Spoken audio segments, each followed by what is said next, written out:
많은 유대인들이 사도 바울을 굉장히 미워했습니다. 얼마나 미워했는지 가장 유명한 사건 두 가지만 잠깐 말씀드린다면, 첫 번째는 사도 바울이 성전에 들어갔을 때에 그 성전에서 유대인들이 사도 바울 있는 걸 보고 그를 끌어냅니다. 성전 밖으로. 그리고 예루살렘 성을 문을 닫고 사도 바울을 죽이기 위해 돌을 들었다라고 되어져 있습니다. 모든 백성들이 그랬다는 거예요. 얼마나 미워하면 그러겠어요. 또 뿐만 아니라 사도 바울을 죽이기 전까지는 먹지도 않고 눕지도 않겠다고 하는 40명이 있을 정도로, 그 정도로 누군가를 이렇게 죽도록 미워한다는 건 뭐 대단한 것 아니겠어요. 그런 미움이 아주 깊었던 사람들이 유대인이었습니다. 그럼 반면에 사도 바울은 자기를 그렇게 죽이려고 하는 유대인들을 어떻게 생각했을까요? 너무 사랑했어요. 얼마나 그가 유대인들을 사랑했냐면은 항상 이렇게 돼 있어요. 하나님께서 내 동족 유대인을 구원해 주실 수 있다면 나는 하나님께 버림받아도 괜찮겠습니다 라고 말할 정도로 그 유대인들을 너무 사랑했어요. 그래서 그 사랑이 너무 깊었기 때문에 그들이 멸망하지 아니하고 살아나기를 원했고, 살아나기 위해서 필요한 거 뭐겠어요? 복음 아니겠어요. 그래서 복음을 전하기 위해 정말 열심히 다했어요. 자기가 할 수 있는 모든 열심을 다하여서 자기 백성들이, 자기 동족들이 복음을 듣고 예수를 믿어 구원에 이르기를 너무 사모했습니다. 그래서 열심히 했는데도 불구하고 그 유대인들이 어떻게 하는 거예요? 복음을 받아들이지 않는 겁니다. 복음을 받아들이기는커녕 오히려 시간이 지나면 지날수록 더욱더 복음에서부터 멀어지고 있는 거예요. 그 모습이 사도 바울은 너무 안타까웠습니다. 너무너무 안타까웠습니다. 그래서 묵상을 하는 거예요. 어떤 묵상을 했냐면, 왜 내 동족 이스라엘은 이 복음에 대해서 자꾸 멀어지는가? 그 도대체 멀어지는 이유는 뭔가? 이걸 생각하지 않을 수가 없지 않겠어요. 그렇게 묵상하다가 그가 두 가지를 발견했습니다. 그 첫 번째는 로마서 9장에서부터 11장까지 이어지는 이야기인데, 거기 이런 얘기 있어요. 모든 이스라엘이 다 이스라엘은 아니더라 이겁니다. 예를 들어 아브라함의 자식이라고 해서 다 이스라엘이 되는 것은 아니더라. 그 중에 누구만? 약속의 자손인 이삭만 그러더라. 또 이삭의 자식이라고 해서 다 이스라엘이 되는 것은 아니더라. 거기에서 야곱만 그렇게 되더라. 그렇다면은 야곱이 낳은 자식이라고 해서 다 이스라엘이 되는 것은 아니지 않겠는가? 분명 하나님의 자녀가 되는 사람은 다 어떤 사람이라고요?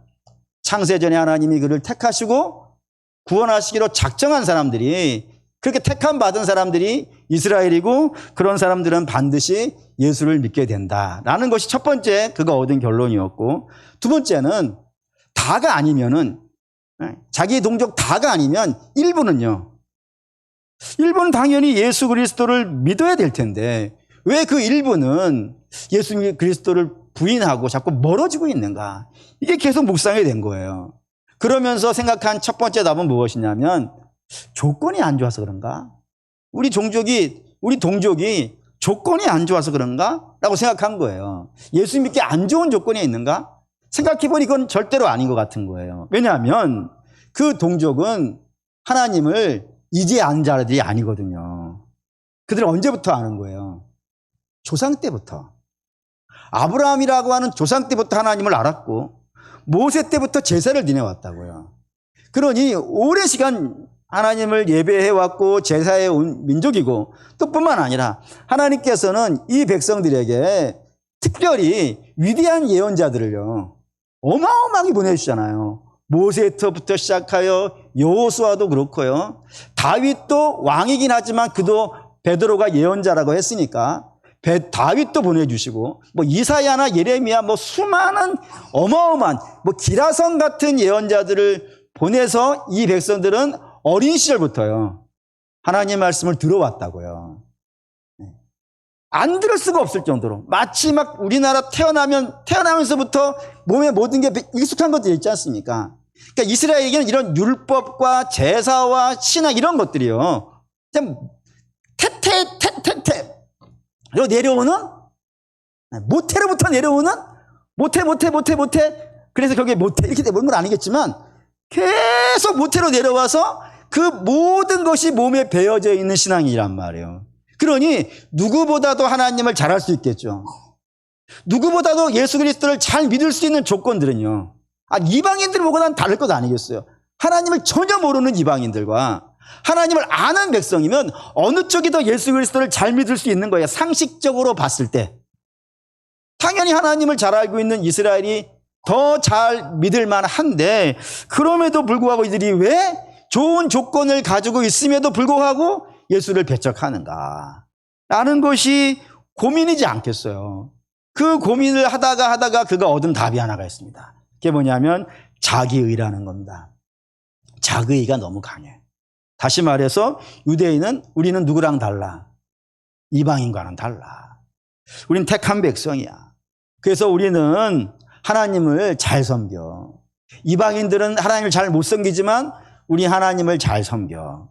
이방인들은 악하지만 우리는 선해. 이런 생각들을 갖는 거예요. 단지 마음을 안 먹었을 뿐이야. 지금 못하는 것은요, 원천적으로 못해서 그런 것이 아니라 지금 마음을 안 먹어서 그렇지, 우리가 마음만 먹으면요 얼마든지 하나님을 잘 섬길 수 있어 라고 생각하는 거예요. 이게 잘 이해가 안 되시면 여러분들도 들어보신 분도 있을 것이고 여러분들이 해보신 분도 있을 거니까 그 해보신 것을 예로 한번 들어볼게요. 우리 자녀가 있는데 시험을 봐가지고 성적이 오죽이 안 나와버렸어요. 그러면은 여러분 뭐 하십니까? 괜찮아. 너는 원래부터 공부를 못하는 애니까 못해도 괜찮아. 이렇게 하는 사람은요, 혹시 있으신가요? 제가 알고 있는 범주 내에서는 없었어요. 전부 다 어떻게 생각해요? 우리 애는 머리는 좋아. 맞잖아요. 머리 나빠요? 우리 아이는 머리는 좋아. 단지 노력을 안 해. 그러니 내가 노력만 시켜주면 되는 거 아니겠어요? 그 노력을 시켜주는 가장 좋은 게 뭐겠습니까? 패는 거지. 이런 말 하면 안 되는데. 이런 말 하지 말라 그랬는데. 어쨌든 내가 자극만 주면 되는 건 아니겠어요. 자극만 주면 얘가 알아서 해. 얘는 돌이 아니야. 얘 잘할 수 있어 해가지고 혼내는 거 아니겠어요. 그러니까 이스라엘도 같은 마음인 거예요. 우리가 안 해서 그래. 노력을 안 해서. 우린 천성적으로 잘해. 머리가 좋아. 신앙의 머리가 남달라. 우리는 잘해. 단지 지금 안 하고 있는 것뿐이야 라고 이렇게 이해하고 있었단 말이에요. 그런 이스라엘에게 주께서 뭐라 하신 거예요? 너희는 머리가 좋은데 노력을 안 해서 못하는 게 아니고 너희는 죄인이라는 거예요. 너희는 뭐 할 수가 없어. 너희 스스로 의를 이룰 수 없어. 너희는 하나님의 뜻을 따를 수 없고 너희는 스스로 구원에 이를 수 없어. 너희는 누군가가 구원해 줘야 되고 그 누군가가 누구예요? 내가 해줘야 돼. 이방인과 똑같아. 이방인하고 똑같이 너희도 너희 스스로 구원할 수 있는 것이 아니라 내가 너희를 구원해 줘야 되는 죄인이야 라고 이렇게 얘기를 하신 거예요. 그것에 대해서 유대인들이 분노하는 겁니다. 왜? 우리를 이방인하고 같은 취급했다 이거예요. 우리 무시했다고. 우리 머리 돌이라 했다 이거예요. 공부로 말한다면. 너는 천성적으로 못해. 머리를 개조하지 않는 이상은 못해. 이렇게 얘기했다고, 우리를 무시했다고 화를 내는 거예요. 화를 내서 결국에는 예수님을 몰아냈고, 몰아내는 것으로 끝내지 않고 결국에는 뭐를 한 거예요? 죽인 겁니다. 뭐가 죽인 거예요, 그러면은? 자기 의가 죽인 거예요. 그러니 사도 바울이 자기가 사랑하는 동족이 예수를 믿고 구원에 이르려면 뭐를 해야겠습니까? 그 자기 의를 부셔줘야겠죠.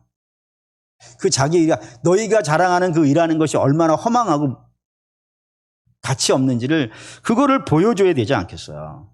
그거를 깨우쳐주지 않으면 그들은 끝까지 뭐를 붙잡고 살 거예요? 자기 의를 붙잡고 살지 않겠어요. 우리 잘할 수 있을 거라고. 근데 그게 진짜면 해볼만 하잖아요. 진짜면 해볼만 한 거예요. 근데 가짜인 거야. 허상인 거야. 마치 사막 한복판에서 신기루가 같은 거예요. 여러분, 신기루가 무서운 이유는 신기루를 따라가면은 어느 방향을 가게 돼 있는 거예요. 예를 들어 물이 여기 있어요. 저수지가, 오아시스가. 신기루가 옆에 뜨는 게 아니란 말이에요. 그래서 가다가 보면 저쪽에 보면은 방향이 비슷해가지고 저쪽에 보면 보이는 게 아니고 신기루는 저수지가 있는 곳 반대편에 뜨는 거예요.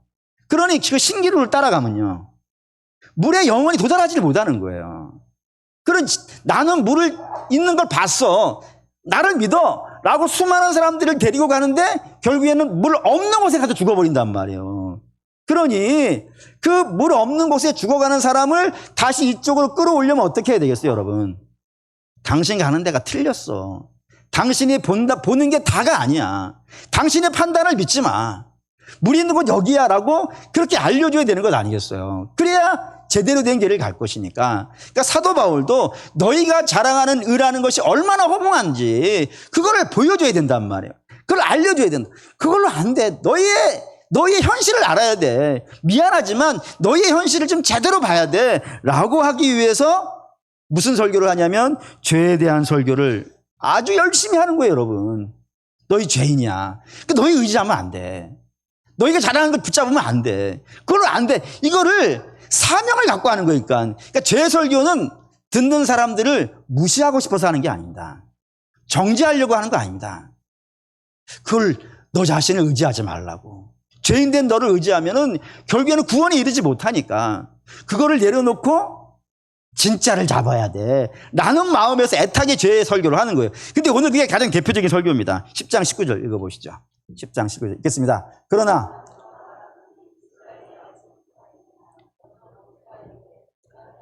아닌 자로서 너희를 시기하게 하며 미련한 백성으로서 너희를 노엽게 하리라 하였고, 이 말씀은 신명기 32장 1절에 있는 말씀을 사도 바울이 가지고 온 겁니다. 이 신명기 32장은 모세의 노래라고 불려져 있는, 이름이 붙여져 있는 시예요. 근데 이 내용이 굉장히 충격적입니다.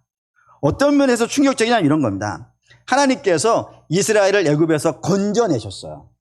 그리고 광야를 건너게 하셨어요. 이제 어디 들어가면 되는 거예요?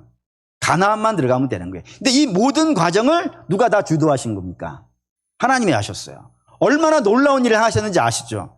애굽에서 10가지 재앙을 내리셨고, 그리고 바다를 가르시기도 하셨고, 광야를 지날 때는 불기둥과 구름기둥을 동원하셨고, 또 만나와 메추라기와 반석의 물을 먹게 하심으로써 이스라엘을 40년간 광야를 거쳐서 여기까지 오게 하시는 신비롭고 놀랍고 전능하신 하나님이라고 얘기하는 겁니다. 그러니 그런 전능하신 하나님이시니까 너희는 이제 어떡하라고요? 하나님 말씀에 순종하고 살아야 된다. 하나님 말씀에 순종하고 살아야 된다. 이런 이야기를 하는 겁니다. 그러자 이 이스라엘이 뭐라 했냐면, 맞습니다. 우리가 이제 하나님을 잘 섬기겠습니다라고 선포를 한 거예요. 그러자 이 시가 등장한 겁니다. 뭐라 그랬다고요? 그러니까 모세가 너희 하나님 잘 섬겨 이제부터. 너희 생명과 사망과 복과 저주가 너희 앞에 있으니까 신명기 28장이에요. 너희는 사망과 화를 택하지 말고 생명과 복을 택해야 돼. 그러려면 뭐를 하라고요? 하나님 말씀에 순종해야 돼. 이렇게 얘기했다고요. 그러자 이스라엘이 뭐라 했다고요? 알겠다고 했단 말이에요. 그리고 이게 등장했다니까요. 뭐라고? 너희 못할 거야.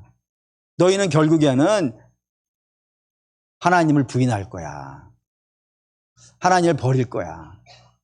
그렇게 얘기하고 있는 거예요. 그래서 하나님이 너희에게 줘야 될 구원을 어떻게 하시겠다고요? 나를 알지 못하는 내 백성이 아닌 자. 그게 누구겠습니까? 이방인이에요. 이방인에게 줄 거야. 너희에게 줄 구원을 내가 이방인에게 줘버릴 거야 라고 한 겁니다. 그러니까 이스라엘은 자기가 하나님 앞에 한 약속을 어떻게 한다고요? 지키지 못한다고. 이거를 지키지 못한 다음에 얘기한 것이 아니고 지키겠습니다 라고 하는 그 순간에 얘기한 거라니까요. 얼마나 놀라워요. 그러니까 처음부터 이들은 어떨 거예요? 하나님 말씀을 주시지만 그 말씀대로 못 지킨다는 거를 주가요 아시는 거예요. 그럼 그거 왜 주시는 거예요? 못 지킬 건데. 못 지킨다는 걸 알아야 내가 죄인인 줄 알 것 아니겠어요? 그걸 안 지켜보면은 내가 못 지킨다는 걸 모를 것 아니겠어요? 지키는 걸 안 지켜봐야 내가 못 지키는 걸 알 것 아니겠어요? 그걸 알게 하려고 주신 거란 말이에요. 더 가볼까요? 로마서 10장 20절. 읽겠습니다. 이사야는 매우 담대하여 내가 나를 찾지 아니한 자들에게 찾은 바 되고 내게 묻지 아니한 자들에게 나타났노라 말하였고 했습니다. 이 말씀도 되게 충격적이에요.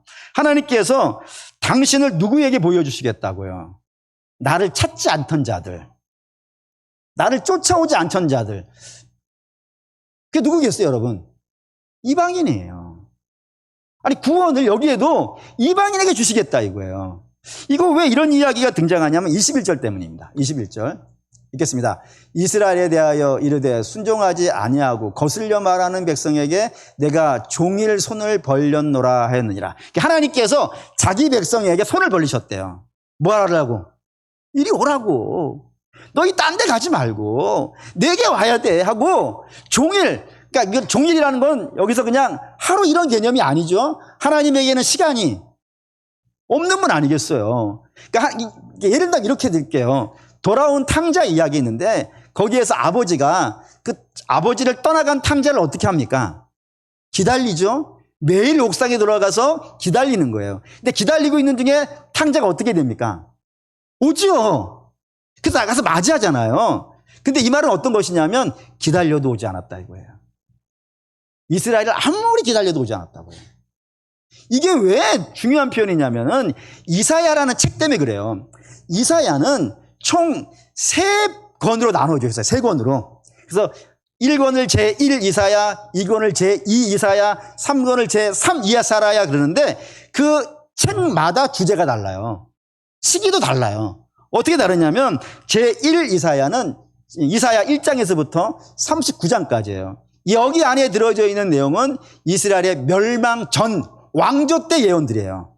왕조 때 이런 일이 있을 거라고 예견된 것이 이 39장까지예요. 그러면 제2 이사야는 어디서부터냐면 40장부터 55장까지입니다. 54장까지. 55장까지. 55장까지인데 거기에는 무슨 내용이냐면 나라가 망했어요. 망해서 어디로 갔겠어요? 바벨론으로.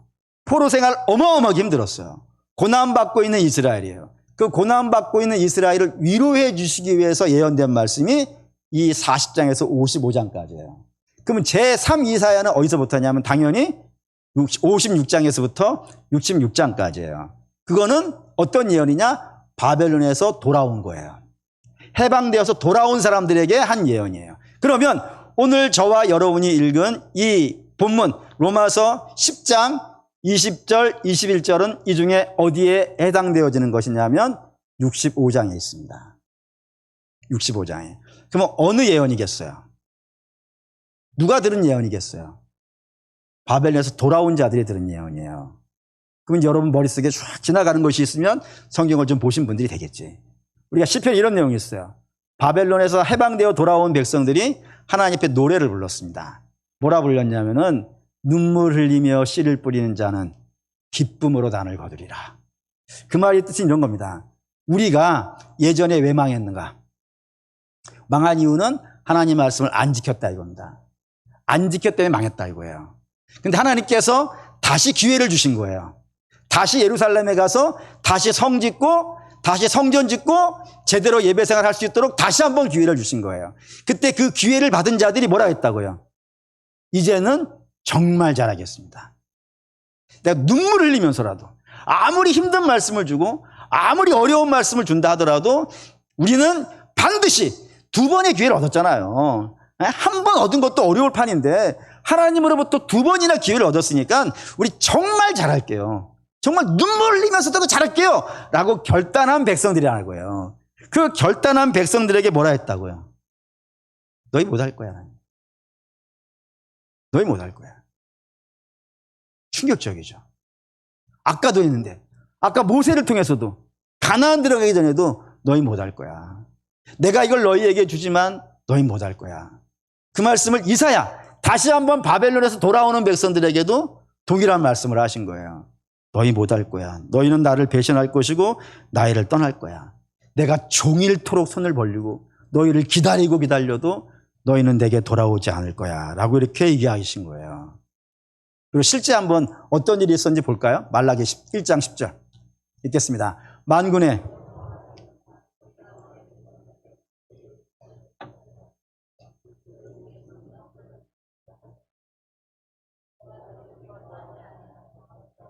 손을 들린 것을 받지도 아니하리라. 이게 구약의 마지막 기록이에요. 바벨론 포로로 돌아온 자들의 결과예요. 결말이에요. 그 결말이 너무 충격적이지 않습니까? 성전 문 좀 누가 닫아줬으면 좋겠다. 저들이 나에게 와서 예배하는 걸 내가 받을 수가 없다 도저히. 누가 좀 문 좀 닫아서 내가 저들을 좀 안 보게 해줬으면 좋겠다. 라는 탄식으로 이 구약이 끝나고 있는 걸 여러분 보셔야 된다 이겁니다. 그러니까 여러분 성경이 일관되게 이야기하는 걸 여러분 보셔야 돼요. 성경이 일관되게 이야기하는 것은 유대인이 그렇게 자랑하는 의는 의가 아니라는 겁니다. 의가 없다는 얘기입니다. 의롭고자 하는 마음이 없어서가 아닙니다. 선하고자 하는 마음이 없어서가 아닙니다. 그 마음은 있다니까요. 눈물 흘리며 씨를 뿌리겠다는 마음은 있다니까요. 근데 그 마음이 현실로 만들어내지 못하는 그런 자들이라 이겁니다. 그럴 만한 능력이 없다고요. 왜 그러냐면 저들이 뭐니까? 죄인이라 이겁니다. 그게 죄인의 실상이라고요. 선을 이루지도 아니하고 선을 이루고자 하는 마음이 혹시 있다 하더라도 그 마음을 이룰 수 없는 그런 자들이 바로 죄인이라 이겁니다. 그러니 너희는 너희가 특별한 백성이라고 생각하는 그 환상에서 깨어나라. 너희는 특별한 백성이 아니고 너희는 어떤 백성이 되냐면 로마서 11장 1절입니다. 있습니다. 그러므로 내가 말하노니 하나님이 자기 백성을 버리셨느냐? 그럴 수 없느니라. 나도 이스라엘이니요 아브라함의 씨에서 난 자요 베냐민 지파라 하면서 이제 로마서 11장이 시작되는 겁니다. 거기 맨 처음에 하나님은 어떤 분이시라고요? 하나님 자기 백성 버리시는 분이 아니야. 너희가 못났다 하여서 너희를 버리시는 분이 아니야. 하나님은 정말 너희를 사랑하는 분이야. 그래서 얼마나 사랑하냐면 하나님의 사랑을 뭘로 증명하신 거예요? 아들을 죽이시는 거예요. 우리가 아직 죄인 되었을 때에 그리스도께서 우리를 위하여 죽으심으로 하나님께서 우리에 대한 자기의 사랑을 확증하셨느니라고. 여러분 하나님의 사랑은 어디로만 증명이 되어지냐면 아들을 십자가에 달으셨다는 거예요. 그만큼 하나님이 너희를 사랑하니까. 죄인임에도 불구하고 너희를 사랑하니까 너희는 너희가 자랑하는 그 의를 어떻게 하라고요? 붙잡지 말라고. 그거 가짜라고. 그래 그거 붙잡지 말고 너희는 진짜를 붙잡아야 되는데 진짜가 뭐라고요? 예수 그리스도 붙잡아야 된다. 이 이야기를 하고 싶어서 죄를 갖고 오는 거란 말이에요. 그러니까 사도 바울이 죄를 어떻게 다루시는지를 여러분 보셔야 됩니다. 사도 바울이 죄를 가지고 설교하는 이유는 듣는 사람들을 정죄하기 위해서이 아니라니까요. 무시하기 위함도 아니라니까요. 우리의 진정한 실상을 알게 하여서 우리가 우리 자신을 부인하고 누구를 잡게 하려고요? 예수를 붙잡게 하고 예수를 따르게 하려고 한단 말입니다. 그게 여러분 이 로마서만 그런 게 아니라 이 욥기도 그래요. 그러니까 사도 바울이 유대인들이 가지고 있는 자기 의를 깨트리므로 말미암아서 죄인됨이라는 걸 가지고 유대인들의 의를 깨트려서 예수님을 붙잡게 하는 것이라면 욥기도 마찬가지입니다. 욥기도 자기 의가 남발해요. 그 자기 의를 붙잡고 자기들끼리 씨름한다고요. 그거를 무너뜨리는 싸움을 하는 것이 욥기예요. 예를 든다면 이런 겁니다. 욥의 주제는 환란의 원인이었어요. 처음에 시작이. 욥의 환란이 어떻게 해서 시작됐는가. 그래서 욥의 친구들이 와서 뭐라 그러는 거예요? 욥 네가 뭔가를 잘못한 거야. 너는 자꾸 아니라 그러는데 네가 부지 중이라도 뭔가 잘못한 게 있어. 그러니 그걸 인정을 하고 회개해야 돼. 이게 욥의 친구들의 입장이에요.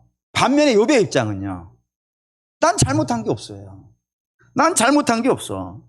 난 하나님께 잘했어. 잘했기 때문에 마땅히 복을 받아야 돼. 근데 나는 지금 복을 받지 못하고 뭐를 받고 있어요? 고통을 받고 있어요. 그러니 이거는 하나님 앞에 가야 돼. 내가 하나님 앞에 가서 지금 내가 어떠한 사정인지를 하나님께 말씀을 드려야 돼. 말씀을 드리면 지금 하나님이 뭔가를 잘 모르셔가지고 나한테 이런 고난이 왔지만 내가 가서 잘 이야기하면 하나님이 알아들으시고 내가 당하고 있는 모든 고난을 걷어내실 거야. 그러니 나는 어떻게 해야 되는 거예요? 여기서 무너지면 안 돼. 그러니까 욥의 인내는 여기서 등장한 거예요. 내가 여기서 무너지지 않고 하나님께 가가지고 하나님 내가 이런 사람입니다라는 걸 얘기를 해야 되거든요. 그런데 여기서 내가 무너져 버리면은 안 되니까 의를 붙잡고 씨름하는 거예요. 그렇게 욥의 친구든 욥이든 다 동일한 관점인 거 느껴지시나요? 느껴지시나요? 그러니까 복과 화가 다 어디에서 결정이 되고 있는 거예요? 욥이 뭘 했냐 안 했냐 지금. 그러니까 욥에 의해서 왔다 갔다 하고, 그러니까 했냐 안 했냐 갖고 주체는 욥이고, 욥이 했냐 욥이 안 했냐 이거 갖고 치고받고 싸우는 것이 욥기에 등장하는 사람들의 모습이에요. 그런데 거기 하나님이 나중에 불쑥 끼어들었어요. 욥기 38장 1절에서 5절 읽겠습니다. 그때에 여호와께서 폭풍우 가운데서 욥에게 말씀하여 이르시되 무지한 말로 사람을 어둡게 하는 자가 누구냐. 너는 대장부처럼 허리를 묶고 내가 내게 묻는 것을 대답할지니라. 땅에 기초를 놓을 때 내가 어디에 있었느냐. 내가 깨달아 알거든 말할지니라. 누가 그것의 도량법을 정하였는지 누가 그 줄을 그 위에 띄었는지 내가 아느냐. 뒤로 쭉 등장하는데 요약합시다. 38장 39장 계속 등장하는데 이런 내용입니다. 하나님께서 욥에게 나타나셔가지고 물으시는 거예요. 야, 네가 그렇게 잘한다 그러는데 너 지혜 있다고 하는데 내가 물어보는 말에 대답을 해봐. 마음 단단히 먹고 허리 동이고 내가 물은 말에 똑부러지게 얘기를 해야 돼. 하고 하시는 말씀이 이거였어요. 땅에 기초를 놓을 때 너 어디 있었느냐 라고 물어보신 거예요. 내가 도량법을 정할 때 뭐 길이와 무게와 이런 것들을 다 정할 때 너 어디에 있었느냐 라고 물어본 거예요. 그 뒤에 이런 거 있어요. 악어의 허벅지가 이렇게 두꺼운데 걔를 이렇게 두껍게 만들었을 때 너 뭐 했냐. 내가 하늘에 별을 막 달고 있을 때 너 도대체 뭐 했냐 이렇게 물어보는 거예요. 그때 욥이 뭐라고 얘기할 수 있겠어요? 여러분이랑 뭐라고 얘기하겠습니까?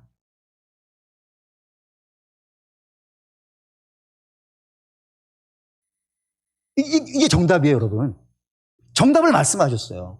왜 아무 말을 못하냐면은 욥은 그때 없었단 말이에요. 지금 이거 하나님 말씀하신 건 창세 때 이야기하시는 거예요. 욥이 아무리 오래 산 사람이라 하더라도 그가 창세 때 살았을 리가 없잖아요. 그러니 이 세상의 모든 것은 네가 시작한 게 아니라 이거예요. 네가 시작한 게 아니고 내가 한 거야 다. 너는 여기 일절 관여한 적이 없어. 다 이 좋은 것들을 내가 줘가지고 시작된 거란 말이에요. 그걸 욥기로 가져 끌고 온 마찬가지라 이겁니다. 욥이 가진 게 있어요. 그게 어디서 온 거예요, 여러분? 욥이 잘해가지고 받아낸 거예요? 아니라 이거예요. 당장 뭐부터 욥이 만들어낸 게 아니에요. 욥의 생명부터 욥이 만들어낸 게 아니에요, 여러분. 욥의 생명은 어떻게 얻은 거예요? 그가 잘해서 받은 게 아니잖아요. 하나님이 그를 나태하셨다니까요.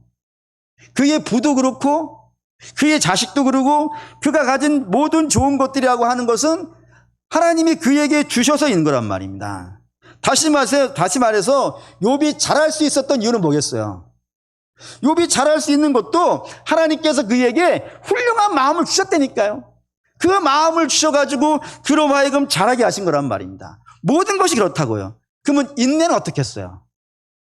우리가 그 욥 잘하는 거라 하고 칭찬해주는 욥의 인내는 어디서 나온 거겠어요? 욥기 되게 재밌는 게 뭐냐면은 욥의 이야기가 막 시작될 때는 별의별 사람 다 나와요. 사단도 등장하고 친구도 등장하고 종도 등장하고 막 부인도 등장하고 여러 명 나와요. 근데 욥기 끝에 가면 아무도 안 나와요. 누구만 있는지 아십니까? 하나님만 있어요. 다시 말해서 욥은 내가 끝까지 견디는 게 자기 의라고 생각하고 있었지만 그 인내라고 하는 의마저도 하나님이 그의 옆에서 지켜주셨기 때문이라는 거예요. 그래서 마지막에 모든 것들이 회복되잖아요. 그 모든 것들이 갑절로 7배씩 회복되어지는데 그것마저도 다 어떻게 되는 거예요? 하나님이 주신 걸로 되어 있어요. 그렇다 이겁니다. 그렇기 때문에 욥이 이런 고백을 해요. 마지막에 욥기 42장 1절에서 6절 읽겠습니다. 욥이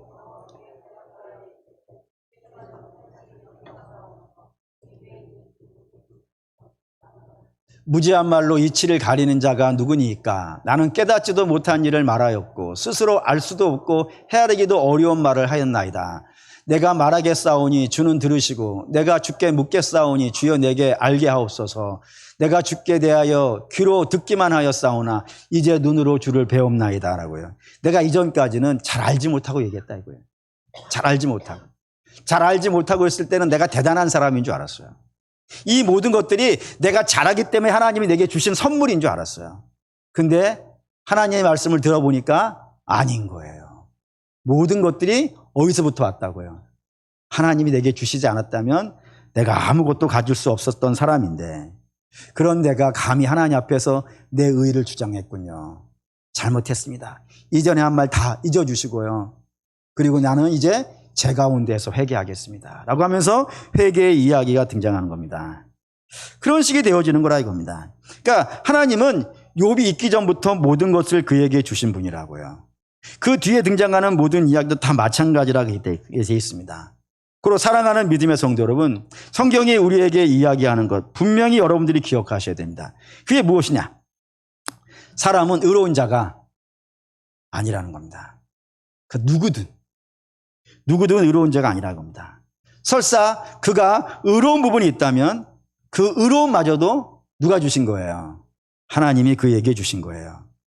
근데 그것을 알지 못하고 내가 가지고 있는 몇 가지 그 누더기와 같은 의를 붙잡고 내가 대단한 사람인 양 그렇게 목에 힘주면서 하나님을 부인하고 살아가는 자, 그들이 유대인이었다 이거예요. 그리고 그걸 성경은 뭐라 그런다고요? 죄라 그런다 이겁니다. 죄라 그런다고요. 그리고 그 죄인은 결국에 뭐를 받을 거라고요? 하나님의 심판을 받을 거라 이겁니다. 그래서 성경이 이걸 알려주고 싶은 거예요. 우리는 죄인이고 그래서 하나님을 싫어하여 하나님과 단절되어져 있는 자인데 그런 단절되어져 있는 자를 위해 하나님 뭐를 하셨다고요? 아들을 내어주셨다 이겁니다. 이걸 뭐라 그런다고요? 이걸 사랑이라 그런다고요. 이걸 사랑이라고. 그러니 이 사랑을 믿고 이 사랑을 붙잡고 이 사랑 안에 거하라. 그래야 하면은 많은 열매를 맺을 것이다. 이게 성경이 하고 싶은 이야기란 말입니다. 그리고 결론합시다.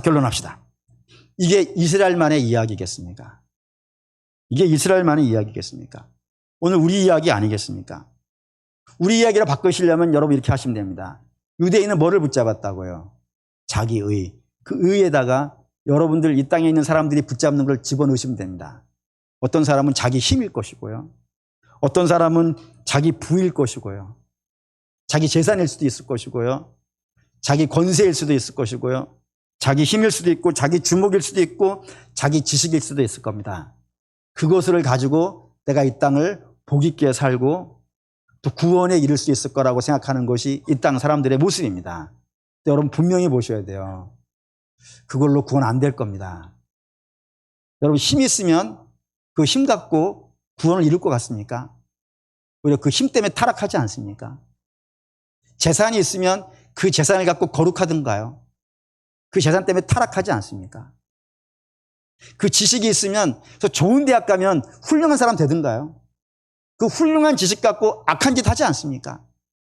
여러분 사람은 죄인이기 때문에 어떠한 것을 가지고 그 죄를 바꿀 수가 없어서 그래요 여러분. 이거를 바꿀 수 있는 유일한 게 뭐겠어요? 예수 그리스도의 보혈밖에 없는 거예요 여러분. 그러니까 예수의 보혈로 우리가 거듭나야 비로소 우리가 올바른 길을 걸어가는 것이지 예수 외에 다른 것은 아무리 부어진다 하더라도 그것을 부패시켜 버린다고요. 그리고 성경이 이야기하는 걸 붙잡으시길 바라요. 내게 의 없습니다. 그리고 어떤 것도 나를 의롭게 하지 못합니다. 오로지 우리를 의롭게 하고 거룩하게 하는 것은 예수 보혈이니 사랑하는 성도 여러분, 주님의 귀한 여러분, 물론 당연히 여러분들은 그럴 거라 믿지만 한 번 더 강조하기 위해서 분명히 선포합니다. 분명한 것은 우리는 죄인이라는 사실을 잊으시면 안 됩니다. 그리고 이 죄에서 건져내시는 것은 예수 그리스도 보혈에는 없다는 사실을 믿으시길 바랍니다. 그리고 그걸 붙잡으시고 그걸 따라가십시오. 그렇지 않고 헛된 것에 의지하면은 그 무너질 때 같이 무너지는 거예요. 그런 일이 절대로 없기를 오직 생명의 일로만 다니시는 저와 여러분 되시기를 주의 이름으로 축원합니다.